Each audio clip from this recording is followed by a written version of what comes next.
happy families share good. Now, some of you, by the way, I'm aware, have Clint Eastwood families. Which means your family share the good, the bad, and the ugly. So I want to just remind you at the outset, it's kind of a takeoff on the statement from Milton Erickson. It is never too late to have a happy family. Remember that as we talk through this morning. So first, I had to go back because I just made this assumption, family just is a word that we know and all that kind of stuff. Family came from the Old Latin familia. Oh, that makes sense. But guess what? Familia referred to the servants in the household. Familia referred to the domestic help. It wasn't until someplace in the 1600s that the word family began to refer to parents and children. And sometime after that kind of extended to blood relatives, aunts and uncles and stuff like that. Now, there is a little bit of trivia, because I like trivia. In 1902, the Century Dictionary, gosh, I wonder why they call it the Century Dictionary. At any rate, in 1902, the Century Dictionary had an entry in it for something called happy family. And I want to read you the definition of happy family. You'll be surprised. An assemblage of animals of diverse habits and propensities living amicably or at least quietly together in one cage.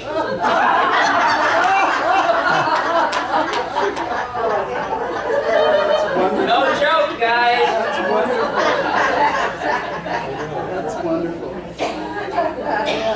More than a century later, maybe there is some hope for the family of man. Amazing. Amazing.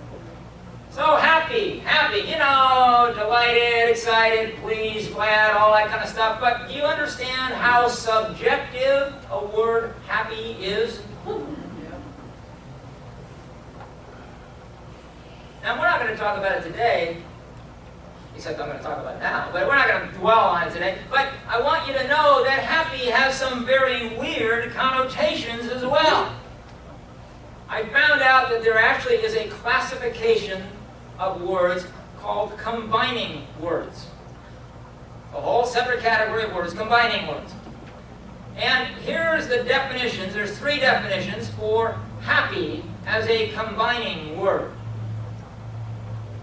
1, characterized by a dazed, irresponsible state. Like a punch-happy boxer. Okay. Impulsively or obsessively quick to use or do something. Like trigger-happy. Enthusiastic or caught up in something to the point of obsession. Like power-happy. At any rate, happy. Let's get back to family for a moment, okay? We all have our blood family. You wouldn't be here without one. But we also have our chosen family.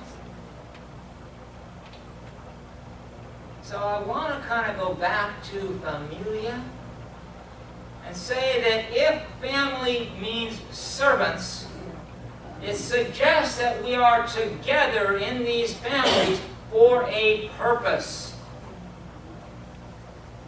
It's possible even that we are here to serve something greater than ourselves.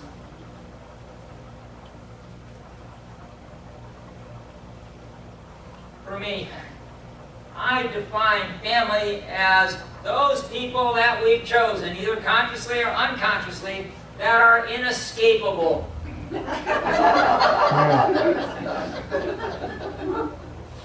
See, those are people that we have chosen to affirm us, to wake us up, to remind us of the truth of who we are. And no, it's not always pretty.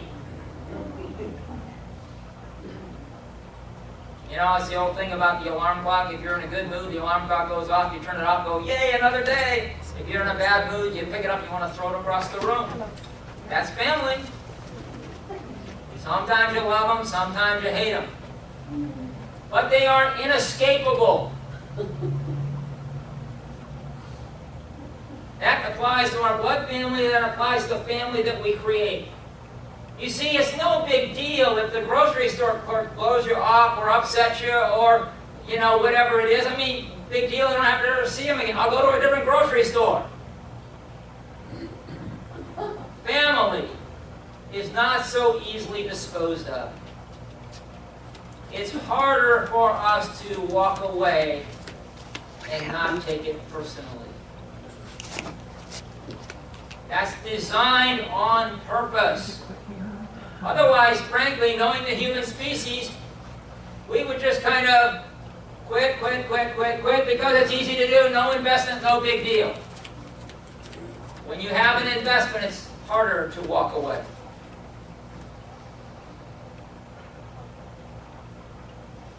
Next piece for me that's true. When we know and love ourselves, then we're willing to be known and loved by others. We're actually willing to join with. We're willing to be one. And I'm back to where we started.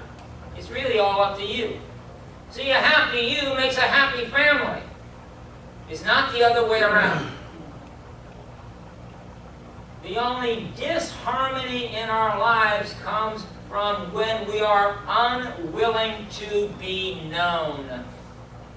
And that's either because we judge ourselves or we judge other people. Look at what comes to mind when I say, what if everybody knew exactly what you were thinking right now? That's why we don't just lift into oneness. We're afraid. We judge it. And frankly, we don't actually want to know what some of those people out there are thinking.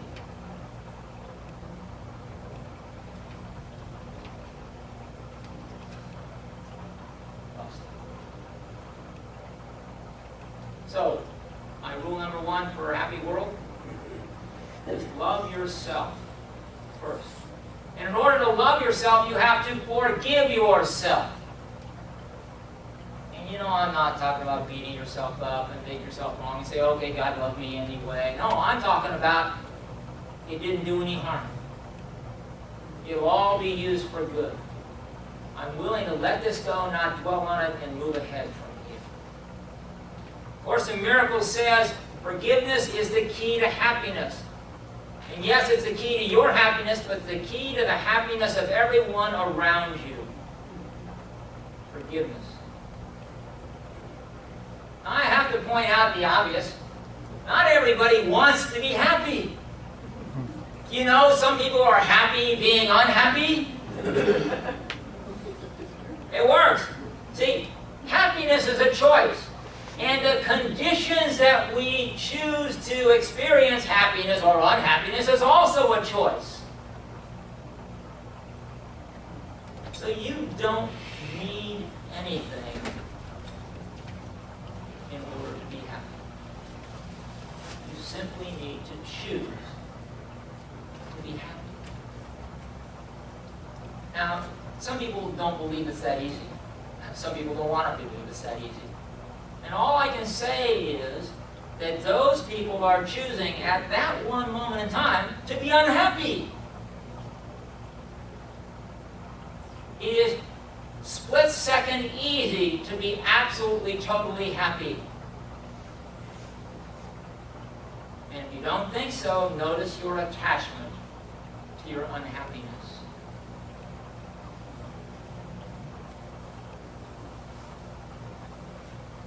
How can I say it simply?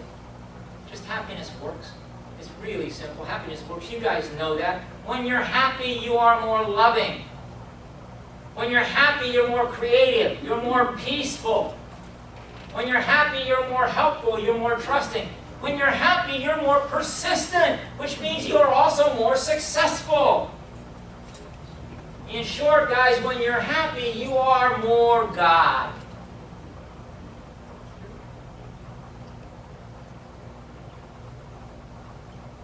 My affirmation for the candles. It's true. Happiness is your natural state. Whenever you are not happy, something has gone wrong. By the way, the home of most things gone wrong is right here. See, I'm not talking about outer conditions and the stuff that happens in the world. This is the world. Stuff happens. I'm talking about how we process and experience that inside ourselves. That's where happiness comes from.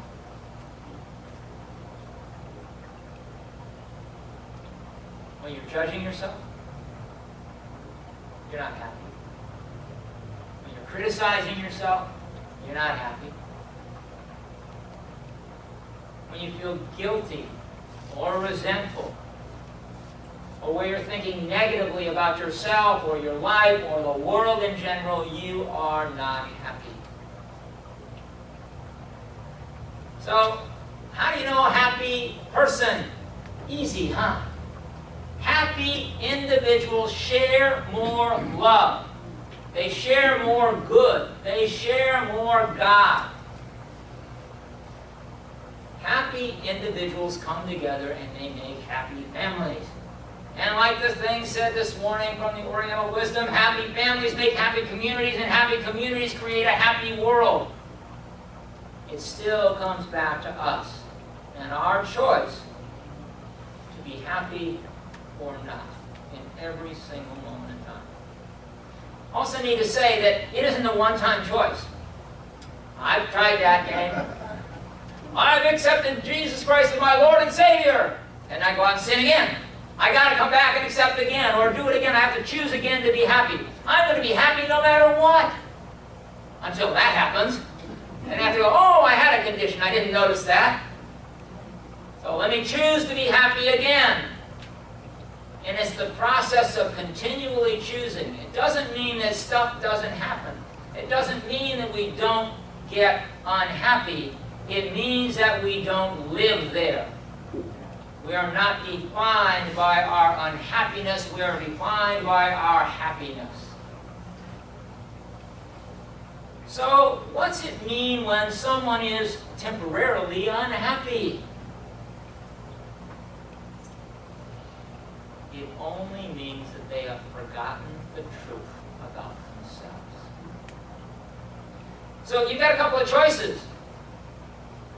One I see a whole lot of. Do you agree with their mistaken assessment of themselves? What I'll tell you for sure is you've got then at least two unhappy people. And it spreads from there. Second option is, do you remember the truth of who they are no matter what? What that means is sort of like holding the space for them to come back to their senses, making it easy for them to return to sanity, return to remembrance of who they are without you rubbing in their face how unhappy they were or how wrong they were before. It means that you see the truth in them when they don't see the truth in themselves, so that they can be reminded and come back to their own sanity. I overgeneralize sometimes, but I think in this world there really are two styles of unhappiness. Some people like to be unhappy alone. And that's either because they want to have their own little pity party, or because they don't want to look bad and have people see them unhappy. Other people love to be unhappy in company. Usually because they either want them to be as miserable as them so they can share it, or they want validation for the fact that they have every right to be unhappy and feel victimized by the world. Bottom line, guys, you just have to remember, when we're unhappy, we have forgotten ourselves. And then when we're unhappy, by the way, we're busy teaching everybody else in our world how to be unhappy too, and encouraging them to do that, and I don't think you want to do that. So unless we actually like being unhappy, we need to surround ourselves with reminders of the truth.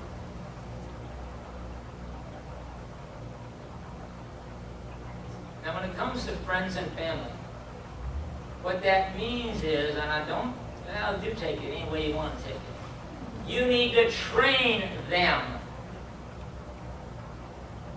Unfortunately, in this world as it exists today, happiness and helpfulness and love are not the natural, normal response. You need to train your friends and family. Now, how do you do that? That means when you are happy, not when you're unhappy, but when you are happy, you look at what it is that reminds you the truth about who you are, that reminds you to choose for happiness. And then you teach the people in your lives to do that for you. Now, not everybody wants to play this game. And not everybody you ask wants to play this game. So you need both their willingness to participate, and you need to ensure their understanding of what it is you're saying and needing. And that also means that they have to feel safe to say either yes or no, and you're neutral about that. It's not an easy job, by the way. It's about creating your world. Creating this world the way you want it to be. But if you do all of that, then you will always know who you can go to. And the ones that you can go to will always know how to be truly helpful. Sounds intelligent to me.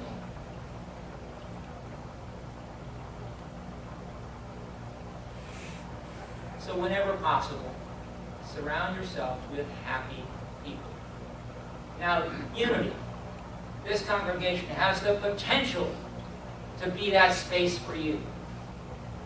But you need to remember, in order for that to work, you need to actualize your own potential to be that space for other people. You actually have the potential for creating little safe havens for happiness all around your world.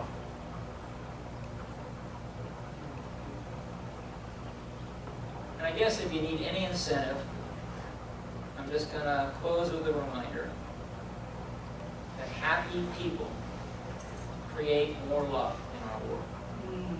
So thank you, guys.